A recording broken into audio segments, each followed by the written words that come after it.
যারা ভাবো আমি আমার সব কিছু তোমাদের সাথে শেয়ার করি কেন, আমি তাদেরকে বলবো আমার পোস্ট থেকে দূরে থাকো, আমার ভিডিও দেখো না। আমি যা করি আমি তা প্রকাশ করতে পছন্দ করি, লোকের মতো নয় ছয় করে আমি আমাকে প্রকাশ করি না। জানো তো আজকে শরীরটা একদম ভালো ছিল না, দুপুরবেলা গোসল না করে একটু খেয়ে ঘুমিয়ে গেছিলাম। এইমাত্র ঘুম থেকে উঠলাম, ফ্রেশ একটা গোসল দিলাম।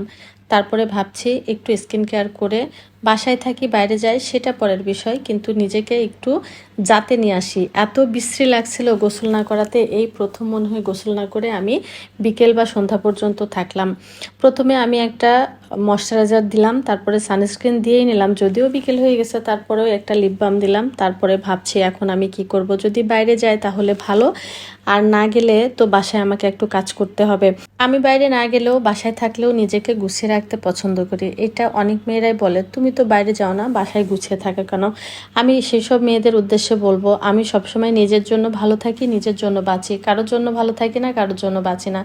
চা করেছিলাম একটু খাবো বলে, চাটা ঠান্ডা হয়ে গেছিলো, আবার গরম করে নিলাম। জানো তো একটা ব্যাপার কি, অনেক দিন ধরে ভাবছি চা খাওয়া বন্ধ করে দিব, কিন্তু কোনোভাবেই পারছি না। সারাদিন ক্লান্তি শেষে কাজ করে এক কাপ চা না খেলে যেন আমার মনই ভরে না। বিস্কিট দিয়ে এক কাপ চা খেতে খেতে আমি তোমাদের কাছ থেকে বিদায় নিব। সবাই ভালো থেকো, সুস্থ থেকো, খুব ভালো থেকো, আমার জন্য দোয়া করো।